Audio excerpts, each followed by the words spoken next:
See, the disciples came to Jesus and said, all of these people have a great need. They're all hungry.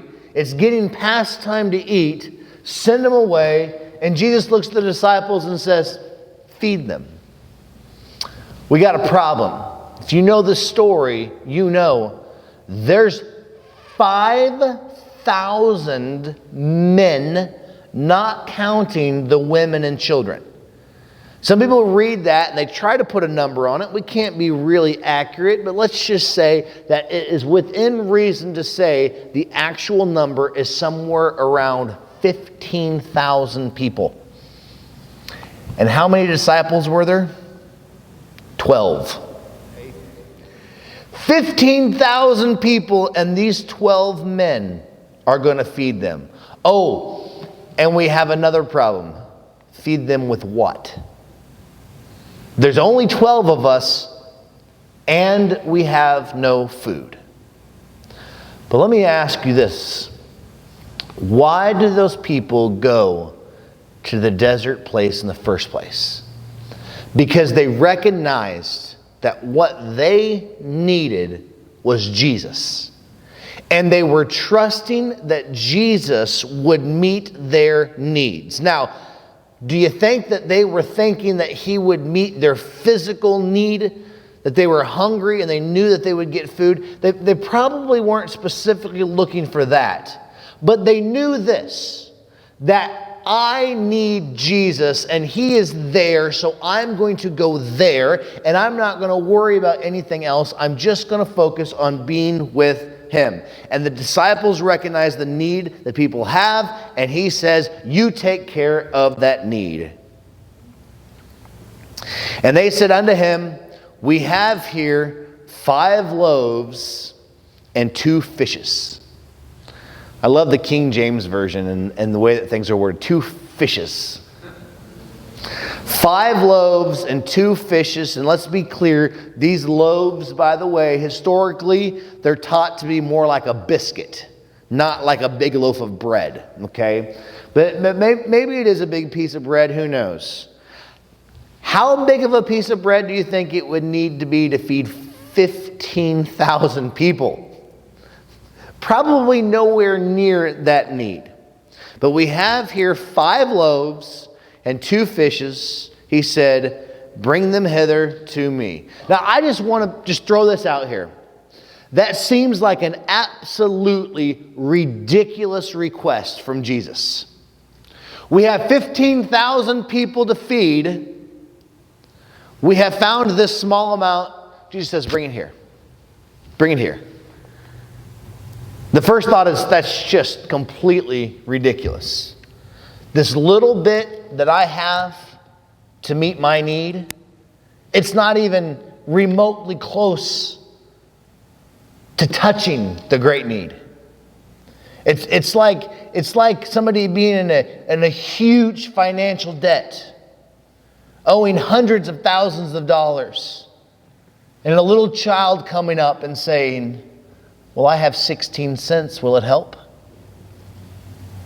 That's how ridiculous it is. I know that's kind of a silly illustration, but I want you to put that in your head because that's going to become relevant here in a minute. It's like somebody having such a large debt they can never, ever, ever repay the debt, and a little child who has saved every penny they have found on the ground coming up and saying, here, I don't have much, but the little bit I have, I'll give it to Jesus. He said, bring them hither to me. And when he commanded the multitude to sit down on the grass, he took the 5 loaves and the 2 fishes, and looking up to heaven, he blessed and brake and gave the loaves to his disciples and the disciples to the multitude. So what he did was he took the very, very small amount that the people had to offer, and Jesus took it in his hands and he blessed it. He took the little bit that they had to offer him, and when he gave it to them, he blessed it. Oh, Pastor Ian, You've been listening to those prosperity gospel preachers, haven't you? Guys, if you want to prosper, here's the real way to do it. Take all that you have, even if it adds up to a very, very small, insignificant amount. Take it right up to the Lord. Say, here, it's yours to do with however you see fit. And if the God of this universe will look at you and the small contribution that you have to offer, and He will bless it, then there's no end to the magnificent things you will witness in your life. I do believe that that is a proper prosperity gospel. Will you prosper by giving all that you have to the Lord? Absolutely. Am I saying that you'll become rich? No. Am I saying that you will necessarily be happy? It's kind of up to you. Am I saying that you'll be healthy? Am I saying that you will witness daily miracles? I'm not saying any of those things. I'm saying you take everything you have to offer, and the best thing you can do is give it to Christ and ask Him to bless it. That's what they did. They took that little, insignificant, tiny amount, and they put it right into the hands of the Lord, and it says, and looking up to heaven, He blessed. But this is what He did next. He broke it. He tore it into pieces, and He gave the loaves to His disciples, and the disciples to the multitude. Now, I want to fast forward to that Last Supper in the upper room, where He did a similar thing. We'll read about it here in a minute. But He took the bread and He broke it, but He said something significant. He said, "This is my body, which is broken for you." See, He was doing the exact same thing in the upper room with the disciples. And He was using the imagery of the broken bread being distributed. And He was using that to say, now think of what God did when He gave His Son to be broken. And when His Son was broken and He was shared with the people, they all ate and were satisfied. Think about this for a minute. He took this one small, enough to feed one person, and He broke it and He shared it after it was blessed. And He gave it to the disciples, and the disciples took what Jesus gave them, and He continued to spread it out. If you're not grasping the significance of this yet, just hang on. It's going to make sense to you. And they did all eat and were filled, and they took up the fragments that remained, 12 baskets full. 12 baskets full. What is so amazing about this is the leftovers were more than what they started with. How many times has that happened to you? That you had some food prepared, and 15,000 guests showed up, and not only did all of them eat till they were satisfied, but then you had too many leftovers to fit in your fridge. It doesn't happen, does it? Guys, this is what we call a miracle. Period. That which is completely impossible became possible because God intervened and did something. This is a miracle. They took up 12 basketfuls afterwards, and they that had eaten were about 5,000 men besides the women and children. All right. I want you to take just a moment to think back to the very first statement here. When Jesus heard of it, that was the first thing said. And I didn't tell you what the it was. I didn't tell you what was going on in Jesus' life, what was going on in His head, what was going on in His heart when he went to that desert place. What I told you about was Jesus going and seeing a multitude of people, and he was giving of himself. He was doing whatever he could to bless all of those people. But what was it? The news that Jesus had just received. His cousin, whom he loved, John the Baptist, was beheaded. Jesus was hurting. Jesus just received the news that John was dead. And he went to that desert place to be alone, to grieve, because he was hurting. But then he saw the multitude of people, and he did what he does. He got his focus off of his troubles, and he got focused on the Father. He got focused on the ministry. He got focused on what was necessary, and he blessed everyone. And I said today we are going to do something special. Today we are going to do something in an attempt to honor this wonderful God who has done so much for us. We will remember that body that was broken and shared, the blood that was shed. We will focus on this God and we will worship him.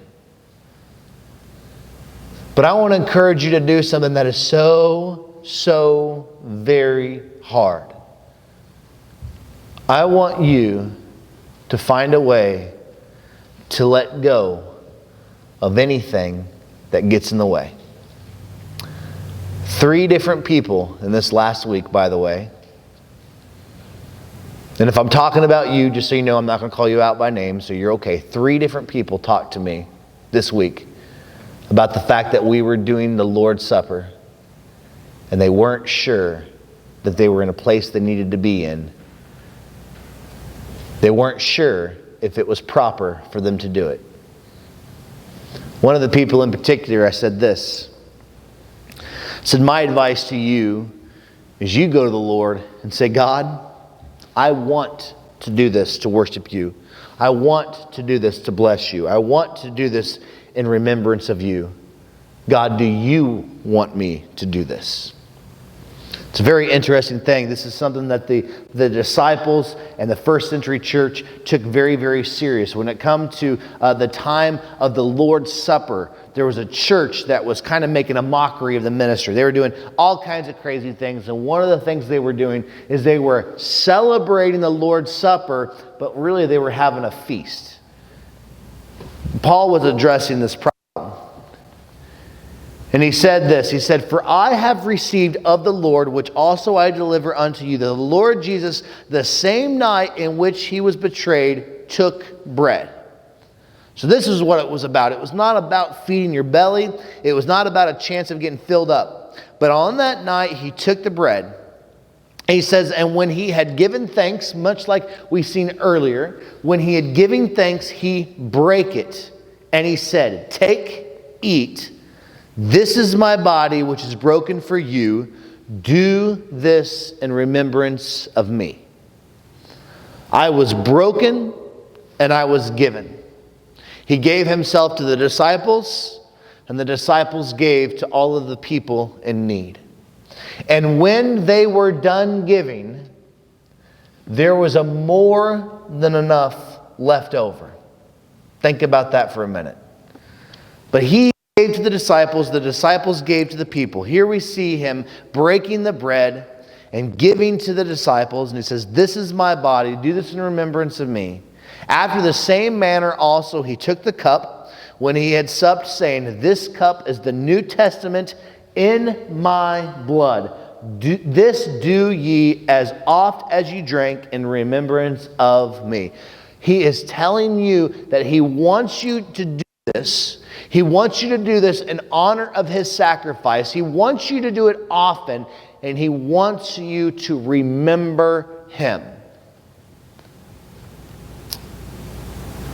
In my life, I cannot say that to this day I have ever lost somebody that it was super incredibly close to me.